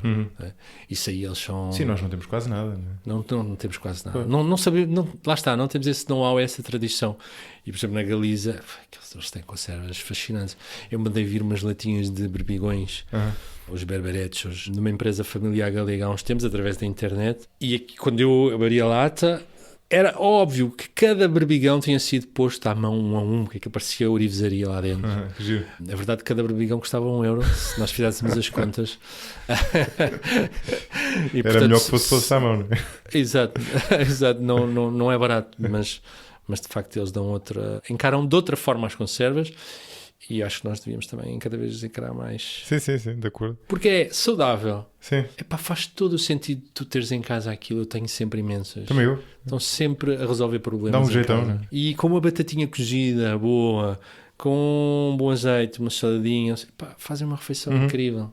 É isso, não é exatamente isso. Ou numa tosta, por exemplo, sardinhas. Exato, sim. Espetacular. Resolves uma refeição. Sim, infelizmente, os nossos melhores produtos, grande parte vão para fora, porque as pessoas pagam mais. Por exemplo, o atum dos Açores, que fazem boas conservas nos Açores, a Corretora e a Santa Catarina, vendem, diria que se calhar o melhor produto, a grande parte vai para a Itália. E depois vendem sem marca. Os italianos muitas vezes chegam lá e metem a marca por cima. Claro, sim. Esse é o problema. É um problema da nossa indústria alimentar em várias áreas. Que há algumas em que já foi ultrapassado, mas outras não, né? Era como acontecia com o azeite. Hoje em dia acho que já não acontece, com a revolução que houve. Mas era um problema grande, lá está. E depois perdes a margem toda, não é? Claro. Ou seja, a margem vai toda para quem compra e aplica a marca. Sim, o azeite é um ótimo exemplo disso, de facto. Temos bom azeite também. Uma coisa que eu não te perguntei há bocado, a propósito das cozinhas do mundo. Há alguma cozinha, algum país, especialmente subrepresentado em Portugal a nível de restaurantes? Há um continente, a África. Nós temos... Sim, verdade. Relações... Eu falava da cozinha etíope há bocado, não é? Sim, é capaz de ter um ou dois restaurantes. A cozinha etíope é a cozinha aristocrata da África, não é? Tu vais a Joanesburgo e o restaurante mais é de cozinha etíope. São refinados, aliás, tiveram influência tem muita história, italiana, enfim. Mas o nosso desconhecimento sobre a cozinha africana, que nós poderíamos pensar à partida que é mais pobre, mas devemos nos questionar se nós simplesmente não a desconhecemos mais do que as outras. Mas é tanto mais intrigante para mim quanto nós temos relações, temos comunidades grandes desses países todos em Portugal, e é difícil encontrar bons restaurantes moçambicanos, guineenses, são-tomenses, cabo-verdianos há mais alguns, mas não é fácil. Comer uma boa moamba. Algum que recomendes? Sim, há o Stop em Bicesse, ao pé de Cascais. Lá está, fica lá num sítio que não é, digamos assim, uma referência gastronómica, mas faz uma excelente moamba. Isso é sempre bom sinal quando os restaurantes prosperam apesar da localização desfavorável. E as pessoas vão lá. Sim. Normalmente é bom sinal. É muito bom e vão lá. É uma senhora já com alguma idade que ainda está na cozinha. Boa. Que viveu muitos anos em Angola. Boa. Então já temos aqui uma lista de recomendações razoável. É para isso que serve. É sobretudo para isso que isto serve. E aliás, isso lembra-me outra coisa que eu te queria perguntar, que, enfim, também é em parte uma provocação, porque perpassa no teu livro uma ideia que é muito comum ouvir, e é muito comum, eu diria, em tudo o que toca precisamente a criatividade, que é de que, mais ou menos, a meta-teoria, que nunca é explicitada, mas aquilo que eu diria que é a meta-teoria, é que os restaurantes que são grandes cadeias ou que têm algum lado mais industrializado serão sempre piores do que os restaurantes locais, mais amadores, mais pequenos, de escala mais pequena. Isto é uma ideia comum e é uma ideia que perpassa muito no livro. E o que eu te pergunto é, tem de ser assim? Quão rígida é que tu achas que é esta causalidade, esta ligação? É bastante rígida. E não tem a ver com nenhum preconceito ideológico. Não é um viés um bocado romântico, não é? Daquela coisa do pequeno, Vamos ver. do demorado. Também há a coisa do demorado, não é? Ou seja, também há essa meta-teoria do mais lento vai ser sempre melhor do que mais rápido, não é? Não necessariamente, mas diria que na maior parte das vezes sim. Mas, sei lá, os meus filhos têm essa discussão comigo e dizem que eu sou um velho preconceituoso. Não era o que eu estava a dizer já agora. Há uns anos, por exemplo, o meu filho quis-me fazer acreditar que o Burger King tinha um bom hambúrguer. Eu disse, pai, deixa-te lá, há quantos anos não comes um Burger King? Também escolheu mal a batalha. Pois, eu não sei, entre o Burger King e o Podia McDonald's. ter ido, mas enfim, conta, desculpa. Mas pronto, estou só a dizer uma coisa episódica, Sim. mas só para... E convenceu-te ou não? Convenceu, fui lá e comi a porcaria do Burger King. Não, convenceu-te que era bom. Não, isto não convenceu. Eu fui lá de espírito aberto, não é? Mas, sei lá, mesmo admitindo que aquilo não tem que ter uma carne boa, que pode ser só um produto artificial saboroso, que aquilo também é uma forma do umami, atenção. Os senhores da Burger King, McDonald's, todos eles sabem as formas do sabor que fazem. Claro. Por isso é que aquilo está cheio de... O que a gente falou aqui, doce, salgado, umami, gordura, e fermentados também. Os pickles são fermentados. Pois é. E muitas vezes até têm glutamato, digamos, sintetizado lá pelo meio. De facto, entre o hambúrguer daqueles ou um hambúrguer de uma hambúrgueria artesanal, não todas, porque algumas bastante más, mas já vou falar do Ground Burger, por exemplo, mas não há comparação, digo eu, não é? Porquê? Agora, vamos falar em termos gerais das cadeias. Por isto que é, as cadeias, nem precisamos de falar de cadeias, podemos falar de grandes grupos de restauração, com diversos restaurantes. O que é que acontece? Têm protocolos, e esses protocolos são rígidos. E o que é que isso faz? Faz com que o produto nunca seja mau. Tu ali sabes que nunca vais ter um produto mau, mas também nunca vais ter um produto de excelência. Sim, era aí que eu ia chegar, exatamente. Porque para teres um produto de excelência, tu precisas de te adaptar às circunstâncias do mundo, do dia, da atualidade, do que é tendência e deixou de ser tendência na semana seguinte, do que a horta está a dar e do que o mar está a dar. E obviamente que as cadeias não têm essa margem de adaptação. E também não têm uma outra coisa que é muito importante na cozinha, que é amor pelo cliente e pelo que estão a fazer. Porque, enfim, estou a fazer uma generalização, se calhar injusta para muitos trabalhadores das cadeias de restauração. Mas, de facto, normalmente, quando o restaurante é meu e sou eu que cozinho, há um cuidado diferente nas coisas, até no tratamento do cliente. É muito provável que esse restaurante faleça rapidamente, porque muitas vezes os donos de restaurantes não sabem gerir restaurante. E é muito provável também que tu apanhes grandes barretes nesses restaurantes. Lá está, porque como não há protocolos, aquilo às vezes... hoje vou inventar um prato novo. Pode dar muita... Sim. Pode dar barraca e dá, muitas vezes. Não, é engraçado porque tocaste em vários pontos que eu ia referir. Eu acho que primeiro há aqui uma questão de as grandes cadeias, ou seja, tudo o que é mais standardizado, tem uma escala maior, tem menos variabilidade, não é? Certo. E portanto é mais previsível, por um lado, há menos probabilidade de correr mal, mas também há menos probabilidade de ser excelente, né? No fundo é isso que está em causa, isso mesmo. E depois quando nós estamos a olhar para o... Aí é que eu acho que há uma certa dose de romantismo, e eu achava que havia na tua perspectiva, mas agora do que disseste percebi que não, que é esclarecida, digamos assim, que é, eu acho que às vezes há um romantismo de só olhar para os bons dos pequenos, não é? Quando na verdade os pequenos têm uma variabilidade muito grande, não é? Apanhas o muito bom e o muito mau, não é? Se tu souberes escolher, idealmente apanhas o muito bom, não é? Verdade, é isso mesmo. Mas atenção que há exceções. Eu ainda recentemente comi das melhores borratas. A borrata está por todo lado em Lisboa. Sim. É como a tarte basca, se não há um restaurante do Marquês de Pombal para baixo que não tenha uma tarte basca. Ou do Saldanha, se quisermos até. Mas as borratas também. Porquê? Porque é uma coisa... Para a cozinha não põe desafios nenhuns, é tirar do... Sim, realmente é fácil. Abrir, pôr uns tomatinhos, um fio de azeite, não sei o quê. Mas a maior parte são só medíocres. A melhor borrata que eu comi recentemente é de uma cadeia italiana que está em Lisboa. E está julgo que em Paris também, que é o Bicai. Umas borratas incríveis, porque provavelmente eles têm um bom fornecedor, presumo que é a Itália, conseguem justificar a importação de quantidades desse fornecedor com uma regularidade e frescura que outros mais pequenos não conseguem. Portanto, há coisas que ajudam a ter escala. Sim. E tu que és um aficionado de pão, por acaso nem falámos de pão, mas pronto. Fazíamos um programa só sobre... Não, e fica um teaser para as pessoas irem ler o livro também, portanto, né?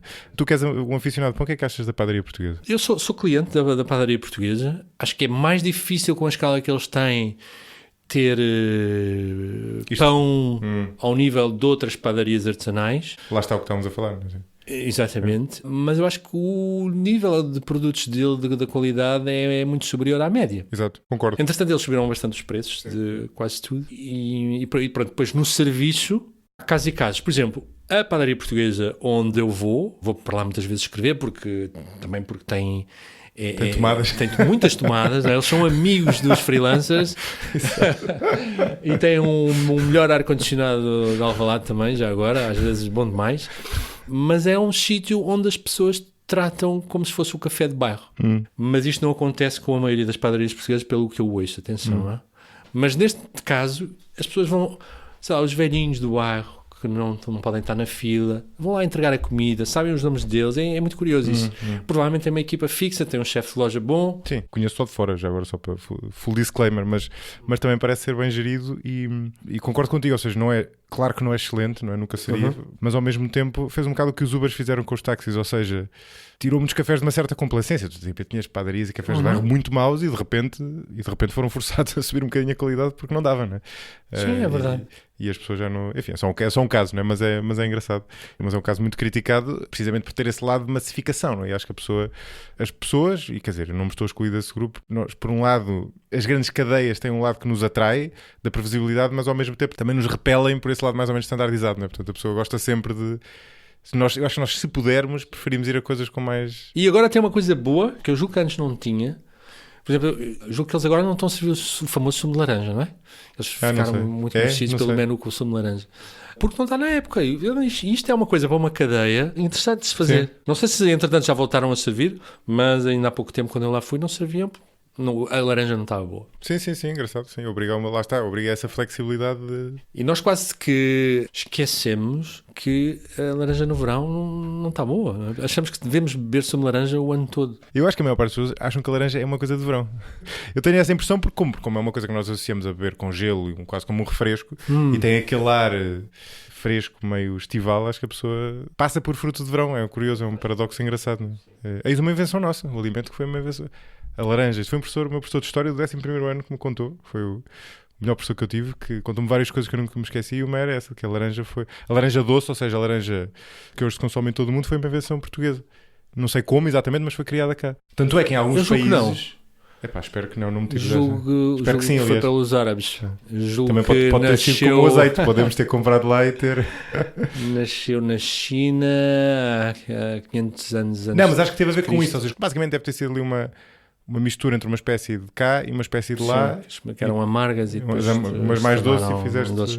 Bem, uma coisa é certa, nós temos as melhores laranjas do mundo, isso lá está, se tivéssemos que escolher 50 produtos extraordinários portugueses, a laranja do Algarve tinha, claro, está de facto incrível, é um produto incrível. Sim, é mesmo muito bom. Mas já agora nós damos muito pouca relevância à influência árabe na nossa gastronomia, que aliás está muito mal estudada, como aliás está quase tudo muito mal estudado nesta área, ou muito pouco estudado nesta área, mas independentemente da laranja ter sido obra deles na Península Ibérica ou não, eles deram-nos muita coisa que nós assumimos como nossa. Há muita coisa que nós assumimos como nossas, desde as açordas aos escabeches, e que não são nada nossas. Não? Sim. E outra coisa nossa, outro alimento que eu acho subvalorizado que não falámos, que eu saiba também é quase exclusivo de Portugal, é a broa. A broa de milho é o nosso pão mais original. Lá está, outros mitos, né? Que o nosso pão é único, etc. O nosso pão verdadeiramente único é a broa de milho, que tem um processo de... Mas especificamente a broa de milho, é isso? Não as broas, a broa no geral? A técnica da broa de milho, não é? Que é mais difundida, mas também pode ser de centeio, em que a massa é escaldada. Pois, como é que é? Como é que se faz? Eu nem sei como é que se faz em comparação com o pão, por exemplo. Bem, enfim, eu já aprendi isso, eu fiz um curso de padaria aqui há uns anos, mas... Deve levar menos fermento, suponho, não é? O que eu sei é que sim, não leva fermento industrial. Leva um fermento com uma massa mãe feita de milho. Ou seja, leva menos massa mãe, no fundo, digo eu. Ou não? Para crescer menos, não é? Não sei se não leva menos massa-mãe, leva uma massa-mãe feita ou de milho ou de centeio ou de uma mistura das duas. Mas existem massas-mães para fazer as broas, mas como o milho não tem glúten, é o glúten que faz com o pão crescer, não é? Que faz com que o gás carbónico fique aprisionado dentro do pão e que ele insufle. E portanto, como isso não existe no milho, nem no centeio já agora, ela fica compacta, não é? E fico doido quando vou ao Minho ou atrás dos montes e não encontro uma broa dessas, sabe, dessas broas compactas, úmidas. Sim. Porque o que acontece é que, seja porque é mais rentável tu meteres trigo e meteres fermento de trigo industrial no meio da broa, seja porque há uma outra teoria que faz algum sentido, que é, sobretudo para as pessoas mais idosas, trincar um pão fofinho é mais confortável do que trincar uma broa. Mas está-se a perder essa tradição da... Broa é broa. Broa não é um pão fofo. Sim, não tem nada a ver. É uma pedra. Deve ser uma pedra para sempre. E tem um sabor diferente, lá está, né? Completamente diferente. Se calhar tem que saber por causa da consistência. Tem que saber a milho, mas depois leva-nos a outra coisa, que é os nossos milhos autóctones com que se faziam as broas, faziam um produto diferente do que faz um milho importado, sei lá de onde, da Ucrânia. Agora a Ucrânia é capaz de não ser fácil. Exato. Mas sim, o mesmo com o centeio, com as broas de centeio de Trás-os-Montes. Produzia-se bastante centeio em Trás-os-Montes, ainda se produz mas hoje em dia se calhar mais para os animais do que para outra coisa. Hoje em dia estão a usar farinhas de centeio importadas que fazem um pão necessariamente diferente. Pois, exato, esse é outro desafio grande. Olha, para terminar, que livro nos trazes? Eu trago um livro da minha escritora gastronómica favorita, que se chama M.F.K. Fisher, que enfim, já morreu em 1992. Era americana, mas era uma americana, digamos, francesa. Tinha estudado em Dijon, pintura e escultura. Gostei desse disclaimer, não era daqueles americanos? Não era chato, não. Não, era uma mulher que também era americana. E isso dava-lhe também esse lado... dava-lhe muita graça, e que escreveu como ninguém sobre comida, na minha ótica. Era uma excelente escritora de qualquer coisa, não é? Para se escrever bem sobre comida tem que se escrever bem. E nós lemos as crónicas dela com um sorriso nos lábios, mas ao mesmo tempo aprendemos imenso sobre o que ela escreve. Um dos ensaios mais famosos dela. O livro é uma antologia de muitas coisas que ela escreveu para a Gourmet americana, para todas as revistas, para a New York, para todas as revistas mais importantes dos Estados Unidos, que dão atenção a estas coisas da comida. Chamava-se Consider the Oyster, que deu depois origem a um outro ensaio muito famoso que se chamou Consider the Lobster, do David Foster Wallace, que também está em todas as antologias de comida, e aconselho vivamente. Enfim, está em inglês, mas... Mas qual é o ângulo? Consider the Oyster é no sentido de quê? De comam mais disto? Exatamente. Mas o ângulo do David Foster Wallace era no... Aquilo foi uma encomenda da revista Gourmet americana. No fundo vai para um festival de lagosta durante uma semana e traz lá um texto. E ele, que não percebia nada de comida, centrou-se no que passa pela cabeça de uma lagosta, no momento em que vai viva para dentro de uma panela. Pois, não deve passar nada de bom, não? Sim. Nada de bom, não. Sim, o sentimento quando acabas de ler aquilo é coitadinhos das lagostas. Sim, tu falas disso no livro também, por acaso. O nível de ciência das lagostas é discutível, mas por acaso os métodos que são usados são um bocado bárbaros. Mas enfim, agora parece que terminamos numa numa nota mais soturna, não era a ideia. Até porque eu fiquei cheio de fome ao longo desta conversa, portanto estou sobretudo com vontade de jantar. E tu também, se calhar. Sim, já se comia qualquer coisa. Ricardo, obrigado. Obrigado eu pelo convite. Um abraço. Olá de novo. Lembram-se que na introdução disse que tinha ficado a pensar no mistério de o umami só ter sido descoberto recentemente. O meu palpite é que tem algo a ver com o facto de ser difícil perceber quando há muito umami, que é algo diferente dos outros sabores. Se nós pensarmos, entre os outros 4 sabores, o azedo e o amargo são relativamente desagradáveis e, portanto, é fácil notar quando está demais. E mesmo no caso do doce, toda a gente tem a experiência de comer comidas demasiado doces. No caso do umami não é bem assim. E isso talvez explique porque é que a humanidade, em todas ou quase todas as culturas, não desenvolveu uma palavra que permitisse isolar esse sabor dos outros. Enfim, é um palpite, fica a ideia. Se tiverem uma explicação melhor, por favor, enviem-me e eu depois até partilho nas redes sociais do podcast. E o Ricardo tinha razão. A laranja que nós consumimos hoje está de facto associada a Portugal. Tanto é que em muitos países é conhecida por Portugal, uma palavra parecida, mas não é porque tenha sido propriamente inventada cá, é porque, como ele dizia, ela foi trazida do Oriente no início dos descobrimentos pelos portugueses e introduzida na Europa e, de resto, nas próprias viagens, onde foi muito útil para combater o escorbuto. Um tema, aliás, que liga ao último episódio sobre Fernando Magalhães. E finalmente, muito obrigado aos novos mecenas do 45 Graus, Carlos Pires e André Montenegro. Até à próxima. Este episódio foi editado por Hugo Oliveira. Contribua para a continuidade e crescimento deste projeto no site 45grauspodcast.com. Selecione a opção Apoiar para ver como contribuir, diretamente ou através do Patreon, bem como os benefícios associados a cada modalidade.